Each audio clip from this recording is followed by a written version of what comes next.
Assalamualaikum warahmatullahi wabarakatuh. Perkenalkan, nama saya Sri Stanisi, NIM Digit Raih 191. Saya dari kelas MBS 4E. Di sini saya akan membahas mengenai apa itu penilaian kinerja karyawan dan bagaimana cara mengukurnya. 1. Pengertian penilaian kinerja karyawan. Menurut Rifai, tahun 2015, penilaian kerja karyawan adalah pemeriksaan sistematis terhadap kondisi kerja karyawan dengan standar ketenagakerjaan yang ditetapkan oleh perusahaan. Sedangkan menurut pendapat lain, Dessler 2018, evaluasi kinerja berarti evaluasi kinerja karyawan saat ini dan atau masa lalu. Hal ini tergantung pada standar kinerja yang ditetapkan. Menurut Mattis dan Jackson tahun 2017, penilaian kerja itu sendiri adalah progres atau proses mengevaluasi seberapa baik karyawan melakukan pekerjaan dibandingkan dengan standar yang telah ditentukan dan informasi yang diperoleh dari penilaian tersebut.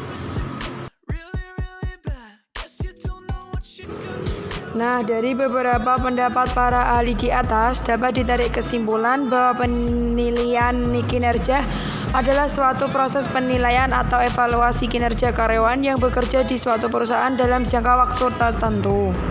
Kemudian materi yang kedua adalah manfaat dan tujuan dari penilaian kinerja. Menurut Rifai 2010, ada 10 tujuan dari penilaian kinerja karyawan, meliputi 1. Memberikan imbalan yang layak, contohnya seperti kenaikan gaji pokok dan insentif.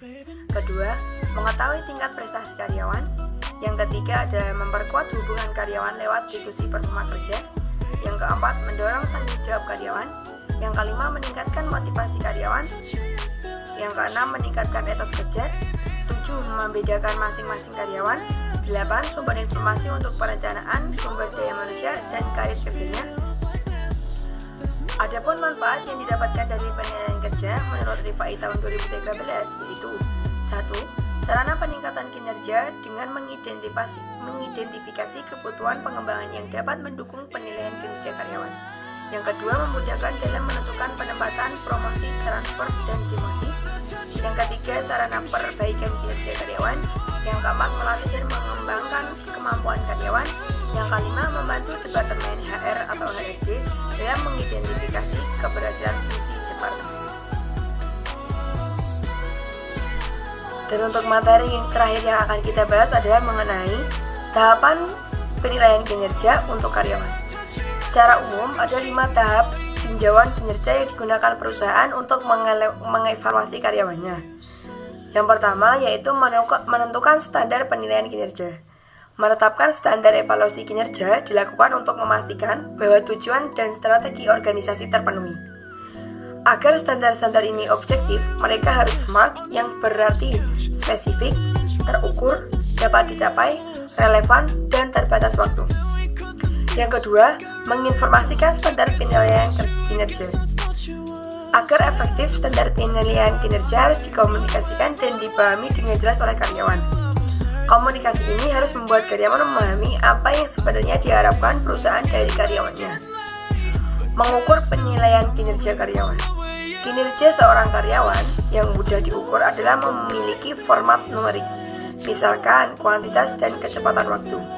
3 yaitu membandingkan kinerja aktual dengan standar kinerja. Setelah mengukur, bandingkan dengan standar kinerja yang telah ditetapkan. Hasil dokumentasi dari penilaian meliputi tindakan dan hasil yang bersifat 1. Spesifik, 2. Tepat, 3. Konsisten, 4. Faktual, 5. Seimbang, dan yang terakhir adalah tertulis. Yang keempat yaitu mendiskusikan hasil penilaian kinerja dengan karyawan terkait. Tahap ini adalah yang paling sulit karena dapat memancing perselisihan antara atasan dan bawahan. Namun, jika manajer memberikan umpan balik dan bimbingan secara teratur, ini mungkin tidak terjadi. Yang terakhir yaitu mengambil tindakan. Setelah diskusi, langkah selanjutnya adalah mengambil tindakan yang tepat. Misalnya, jika kinerja memuaskan, manajemen dapat meningkatkan gaji, mempromosikan pekerjaan, atau memberi karyawan peluang pengembangan yang diinginkan. Di sisi lain, jika hasilnya tidak sesuai dengan keberhasilan harapannya, karyawan bisa dipecat. Itu tadi materi tentang penilaian kerja yang dapat saya sampaikan. Kurang lebihnya saya mohon maaf. Wassalamualaikum warahmatullahi wabarakatuh.